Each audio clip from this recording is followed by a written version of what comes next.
Just संगवारी हो। और मैं अभी अपन घर करे वो मंजू जुआ दिखाते और हमार दादी जो है ओकर से मैं मिलात हूँ। मैं बहुत ही कॉमेडी करते हो। तो संगवारी हो ये हरे हमार दादी जो बहुत कॉमेडी करते दे तो कर दे तो एक आठ हो एक आठ हो।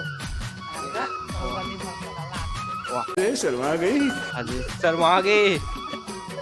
देखा तो संगवारी हो किसे शर्माते ला। तो संगवारी हो ये मंजू हरे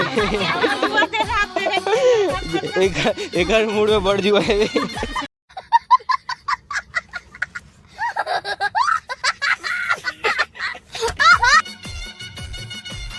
तो संगवारी हो ये हमार पारक लइका मन हरे जेला तो व्लॉग में देखते रहते हो आप मन है। फोटो नहीं खींचत हो। हाँ ये देख ये मन कहा था इसकी फोटो खींचत करके। ओ दे पियांशु बाबू हरे और ये हरे हमार शैतान।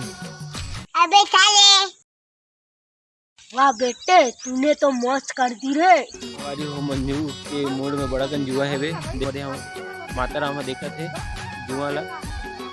और दादी बताते कि शाम के जुआ नहीं दिखे इसे करके। हमारी हो ये हरे हमारे गिरीश भाई एक अभी नया यूट्यूब चैनल बनने वाला है जो काली बनाबो का काली बनाबो। और मैं दिखाऊँ एक यूट्यूब चैनल ला। और मैं ना हमारा सोचा था कि कॉमेडी वीडियो डालबो इसे करके जैसे कि बच्चे मन खेलत रहते अपन साथ में ऐसा वीडियो डालबो कहा था गिरीश भाई चैनल में। तो सबो जन गिरीश भाई चैनल ला सपोर्ट करो और जल्द ही कल बन जाइए चैनल है तो दिखाऊँ आप लोगों में।